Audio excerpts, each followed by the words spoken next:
Данияр менен Мээрим 2015-жылы сүт товар фермасынан 140 000 сомго 9 соток жер сатып алат. Бирок ал жер юридикалык жактан башка бирөөгө таандык болуп чыгат. Андан кабары жок Данияр жубайы Мээрим менен 2016-жылдын күзүндө сатып алган жерине 3 бөлмөлүү там салып, анын жанына сарайдын фундаментин куйганга да үлгүрүшкөн. Ошол эле жылы октябрь айында алар сатып алган жер Гүланда деген жарандын менчиги болуп чыгып, талашка түшөт.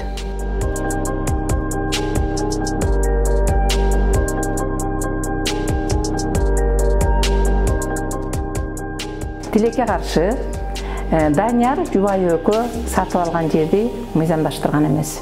Натыйжада райондук мамлекеттик каттоодон, айыл өкмөттөн, жергиликтүү милициядан, архитектурадан атайын комиссия түзүлүп, Данияр сатып алган 9 соток жердин таржымалын текшеришет. Текшерүүнүн жыйынтыгында Даниярдын жеке менчик укугу жөнүндө мамлекеттик акт албагандыгы, жер аянты Гүланда аттуу жарандын менчигинде экендиги далилденген. Кыргыз Республикасынын кыймылсыз мүлктү мамлекеттик каттоодон өткөрүү мыйзамынын 30-беренесинин негизинде жерге болгон менчик укугу укук берүүчү жана укук тастыктоочу документтер мамлекеттик каттоодон өткөндөн кийин ырасталат.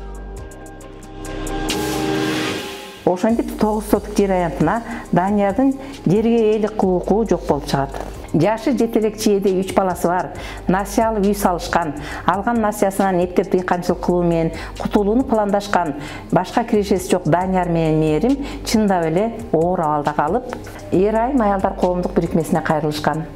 Ал жердеги адистер медиатордун кызматын сунушташат. Медиатордун жардамы менен медиациянын принциптерине таянып, тараптар бири-биринин кызыкчылыгын камтыган чечимге келишти. Бул иш боюнча Данияр менен Мээримдин мүмкүнчүлүгүнө жараша сунуш кылган акчасына Гүланда жер аянтын сатууга макулдугун берди. Медиация бул эки тараптын ортосундагы чыр чатакты медиатордун жардамы аркылуу сүйлөшүү жолу менен чечүү чыкма.